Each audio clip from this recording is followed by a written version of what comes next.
Jamaah. Oh, jamaah. Alhamdulillah. Masya Allah, kembali lagi kita bergabung hari ini dan kita masih membahas tema kita usahakan jadi suami istri yang cintanya setara. Insya Allah ya, dan sebelum itu kita akan menyaksikan ini dia cuplikan bagaimana caranya menjadi pasangan yang setara. Allah Ustadz. Konten doang itu. Jadi konten aja itu Konten ya? doang. Kenapa Kalo gitu? Pas nggak di videoin lebih romantis lagi. Masya Allah, itu idaman saya Ustadz. Doain ya Ibu. Amin, insya Allah. Insya Allah. Jadi memang kalau sudah berumah tangga kita harus saling mendoakan. Tapi bagaimana sih kalau di dalam satu rumah tangga misalnya yang satunya rajin berdoa, yang satunya enggak. Nah itu kan kadang-kadang jadi sumber masalah juga ya Ustadz ya. Bagaimana cara kita menyikapinya itu? Apakah itu termasuk setara atau enggak? Izin Ustadz bertanya silakan. Baik, bismillahirrahmanirrahim. Terima kasih Selin, tabik guru kami Ustadz Maulana Habib Utsman, para alim ulama yang dimuliakan Allah Subhanahu wa taala, ibu-ibu yang dimuliakan Allah. Doa itu adalah mukhul ibadah, prosesornya ibadah. Doa itu adalah silahul mu'min, senjata terbaiknya seorang beriman. Maka jangan pernah mengatakan saya bantu doa aja ya. Dipikirnya doa itu sepele, padahal doa itu adalah bantuan yang sangat utama. Ada dua orang bersaudara, yang satu merasa begini, kamu tuh apa sih, kerjaan gak ada, uang gak ada, saya dong kerja, sekolah segala macam, akhirnya saya bisa bantuin terus orang tua. Wafatlah saudaranya yang miskin tadi. Ternyata dia lihat list doanya, ya Allah sukseskan saudaraku, lancarkan rezeki saudaraku, segala macam. Barulah dia menyesal, ternyata kesuksesan yang saya miliki selama ini berkat doa diam-diam dari seorang saudara. Subhanallah. Maka doa itu adalah hadiah terbaik dari seorang suami kepada istrinya. Doa itu adalah hadiah terbaik dari seorang istri kepada suaminya. Maka kalau dikatakan doa supaya bahagia, diantaranya Rabbana hablana min azwajina wa dhurriyyatina qurrata a'yun waj'alna lil muttaqina imama.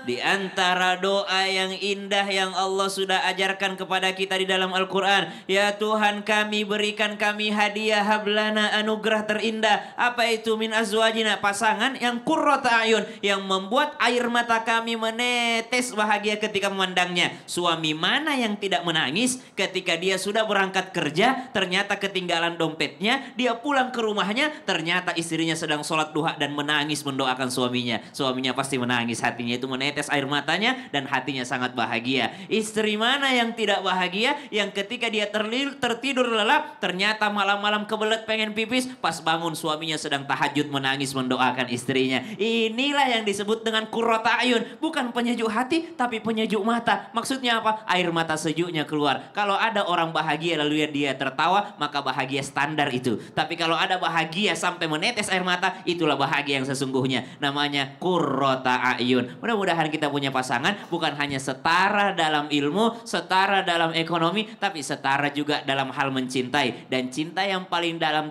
Islam itu adalah saling mendoakan. Nah, gimana caranya biar kita gampang mendoakan orang lain? Ketahuilah, mau jadi wali Allah, mau jadi kekasih Allah, kekasih Allah tidak pernah doa sendiri. Jadi usahakan Bu, walaupun ibu sholat subuh sendiri, jangan begini, Allahumma hdini fiman hadait. Jangan, tetap pakai Allahumma hdina fiman hadait. Ciri-ciri walinya Allah, kalau dia berdoa tidak mendoakan dirinya sendiri. Selalu dia selipkan, Rabbana ufir lana. Bukan Rabbi firli, tapi ya Allah ampuni kami, berikan kami. Bukan berikan saya, ampuni saya, tapi berikan juga orang lain ya Allah. Walil muslimina wal muslimat. Maka orang yang sering mendoakan orang lain, bukan orang lain itu aja yang dibahagiakan sama Allah, tapi dia juga akan dijadikan bahagia sama Allah Subhanahu wa taala, karena ciri khasnya kekasih Allah tidak pernah mikirin diri sendiri tapi juga mikirin orang lain. Masya Allah, bermanfaat sekali Ustadz. Ya. Insya Allah. Jadi memang kita harus mendoakan orang lain juga ya, terutama pasangan kita, apalagi kalau itu pasangan sendiri ya kan. Tapi bagaimana sih kadang-kadang kalau misalnya kita tuh udah rajin berdoa, kita udah rajin mengerti dan udah berusaha banyak hal juga untuk pasangan kita, tapi masih aja tetap berdebat dan masih aja pengen menang dalam perdebatan. Apakah itu baik juga atau memang bagaimana? Baik ya, bagaimana kalau langsung kita tanyakan ke Habib? Izin Habib. Boleh. Habib, iya Habib. Jadi bagaimana tuh di dalam Islam Habib ya? Kadang-kadang kan kita kan sebagai perempuan suka ngomel-ngomel, suka marah-marah. Dan kadang-kadang kita pengennya menang di dalam perdebatan itu. Waduh, bagaimana tuh? itu masalah itu. Iya, izin Habib. Ya, khair Ustaz Maulana, Ustaz Sam, Selin. Bismillahirrahmanirrahim. Allahumma salli ala sayyidina Muhammad wa ala ali sayyidina Muhammad. Wallahu yuhibbul muhsinin. Innallaha yuhibbul muhsinin. Allah mencintai hamba Allah yang memiliki ihsan. Apa itu ihsan? Ihsan adalah yakin kepada Allah.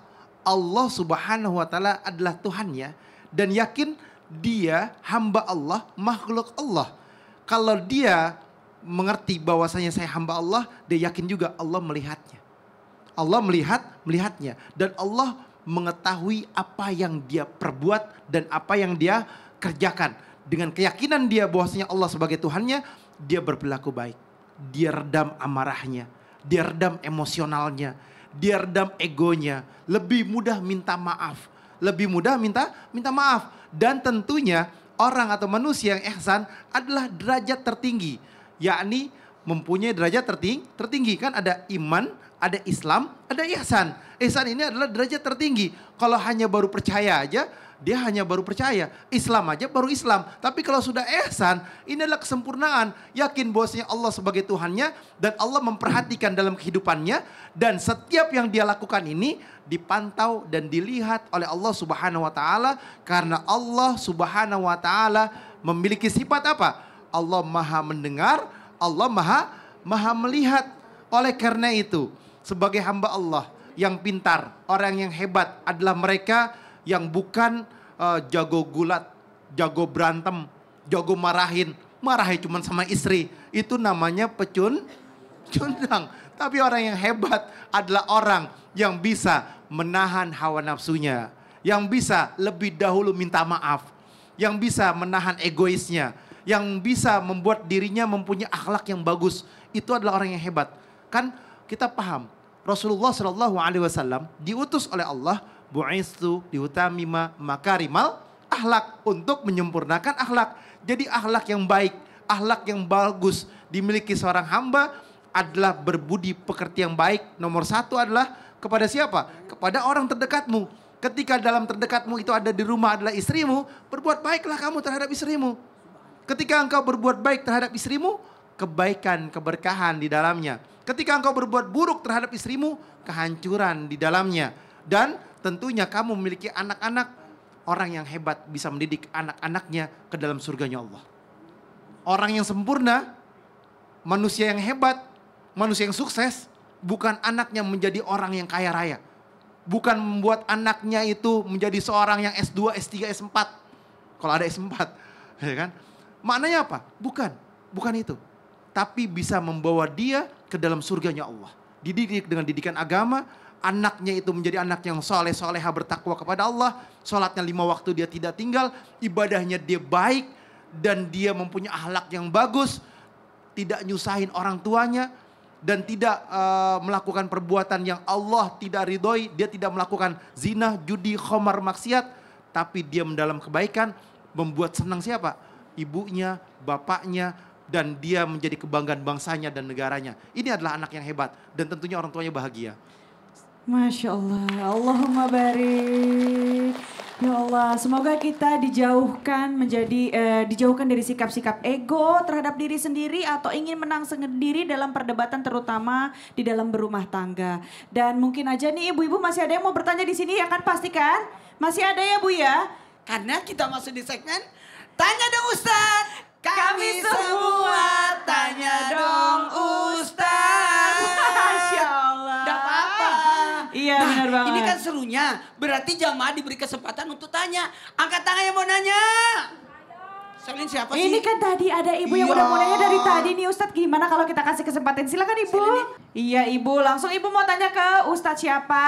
Apa yang mau ditanyakan? Ibu perkenalkan diri dulu Bu. Bismillahirrahmanirrahim. Assalamualaikum warahmatullahi wabarakatuh. Waalaikumsalam warahmatullahi wabarakatuh. Alhamdulillahirrahmanirrahim. Perkenalkan, nama saya Fatun Nurjana dari Majelis Taklim Bandung. Nah, pertanyaannya buat Ustadz Maulana terkait dengan apa yang diceritakan oleh Ustadz Maulana, berkesan sekali. Saya pingin rumah tangga juga seperti Abu Darda dan Ummu Darda yang samawa. Namun seiring berjalannya waktu, ternyata kehidupan kami tidak worth it lagi. Tidak setara lagi terkait dengan finansial. Nah, finansial. Ya, nah kebetulan tapinya tuh si sang suami tuh nyaman aja dengan zona nyamannya itu. Jadi mun bahasa Sundanya mah kamalinaan gitu nya. Kamalinaan itu apa? Tenaon, Sudah keenakan begitu. Enakan gitu loh Ustaz, Enak. maksudnya Nah, kenyamanan aja. jadi gitu. sudah tidak kurota ayun lagi. Nggak ada Tidak lagi. kurota ayun lagi sehingga buat saya sebagai istri melihatnya itu tidak bagus buat anak-anak saya. Oke. Nah, timbullah pertanyaan, ya udahlah kalau gitu mah pisah we gitu. Akhirnya sekarang masih? Ya ini makan boleh nggak? Makanya tanya sama Ustadz. Kalau begitu Sasa. Terima kasih. Assalamualaikum warahmatullahi wabarakatuh. Waalaikumsalam warahmatullahi wabarakatuh. Silakan Ibu. Iya. Sini aja Bu, Masya Allah bagus banget cara Ibu bertanya. Tapi haram hukumnya dan haram mencium bau surga seorang wanita yang mencari-cari alasan untuk pisah kepada suaminya. Sedangkan suaminya sudah bertanggung jawab penuh secara syariat. Jadi dia bertanggung jawab nafkah lahirnya, dia menafkahi batinnya, dia jalankan semuanya sesuai dengan perintah Allah dan Rasulnya. Lalu si istri berusaha mencari-cari alasan bagaimana supaya pisah dengan suaminya ini, subhanallah. Tapi kalau urusan cinta memang kadang nggak bisa dipaksa Ibu. Ada seorang bernama Barirah itu bersama dengan Mughith. Budaknya pada saat itu dia berstatus sebagai budak. Akhirnya dia menikah dengan seorang laki-laki bernama Mughith. Dia tidak cinta. Akhirnya si Barirah ini ketika dia dibebaskan menjadi seorang merdeka, maka yang dilakukan pertama kali adalah menceraikan Mughith. Dia minta cerai. Gitu subhanallah. Lalu ditegur sama Rasul. Loh kamu nggak kasihan sama Mughith? Kalian tuh udah bertahun-tahun loh bareng. Kalian tuh udah saling mencintai. Kata si Barirah, emang saya mencintai dia ya Rasulullah? Enggak, saya taat aja waktu itu sehingga saya menikah sama dia. Kalau urusan perasaan saya nggak pernah punya rasa cinta sama orang ini, subhanallah. Maka kata Nabi, apakah engkau tidak mau bertahan dengannya? Kata Barirah, apakah ini perintah ya Rasulullah? Ditanya balik sama Nabi. Kata Nabi, enggak sih, kasihan doang sama si Mughith. Kata Barirah, kalau bukan perintah maka izinkan saya berpisah dengannya. Jadi urusan perasaan itu juga dipikirkan dalam Islam, subhanallah. Tapi ini karena dari awal emang enggak cinta. Ada orang waktu kaya suaminya cinta-cintaan. Waktu jaya suaminya dia sayang sama suaminya. Waktu banyak uangnya dia senang sama suaminya. Waktu sehat suaminya dia cinta sama suaminya. Giliran diuji suaminya subhanallah dianya yang gak lulus. Dia minta pisah sama suaminya. Maka ini yang tidak disenangi oleh Allah subhanahu wa ta'ala. Tapi kalau ada alasan syar'inya, mungkin saya kalau bersama dengannya saya tidak bisa taat. Kalau saya bersamanya saya benci aja sama dia. Saya nggak bisa cinta lagi sama dia, maka silahkan saja. Tapi ingat, perpisahan itu tetap menjadi jalan darurat. Sangat salah besar orang membuka pintu darurat kalau tidak ada keadaan darurat. Wallahu ta'ala alam. Masya Allah. Terima kasih. Bagaimana nih Ustadz Maulana menanggapinya? Kalau saya Kaget Ustadz. dengarkan, tidak diperbolehkan minta talak seorang wanita atau huluk jikalau suaminya tetap bertanggung jawab. Tapi ini suaminya tahu diri juga nih. Keadaan juga nih. Kan banyak kebutuhan ya Bu. Kecuali kalau suaminya maaf sudah memukul. Membahayakan jiwa. Seorang wanita bisa minta cerai. Seandainya ada laki-laki tidak bertanggung jawab, itu bisa minta cerai. Seandainya ada laki-laki buruk akhlaknya, itu bisa minta cerai. Maka kalau kita lihat buku nikah itu ada 4 itu, tidak boleh memukul, tidak boleh tidak menafkahi, tidak boleh tidak menyapa. Dan yang keempat adalah tidak boleh tidak ada kabar. Batasannya 2 tahun yang tidak punya kabar, kemudian 6 bulan jikalau tidak menyapa, kemudian 3 bulan kalau tidak menafkahi selama 3 bulan, ataupun memukul istri, maka seorang wanita boleh mengajukan perceraian.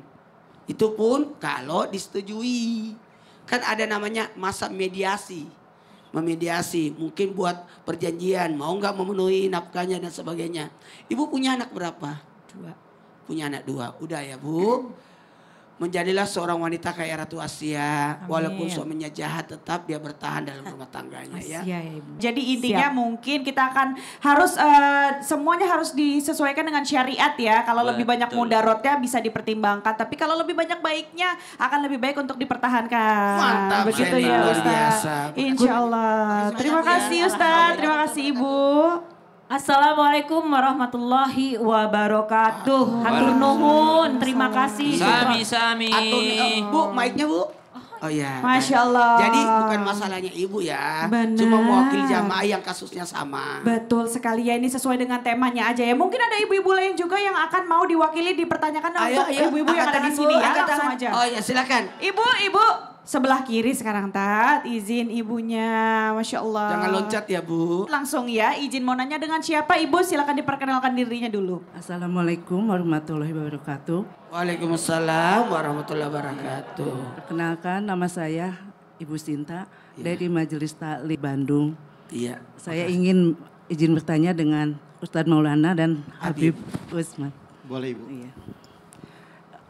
Begini Habib, Ustadz Maulana, kalau ingin mendapatkan cinta yang setara, Cinta yang setara. ya antara suami istri, ketika mencari jodoh, apakah itu harus secara pendidikan, Oh. keuangan, atau suku barangkali?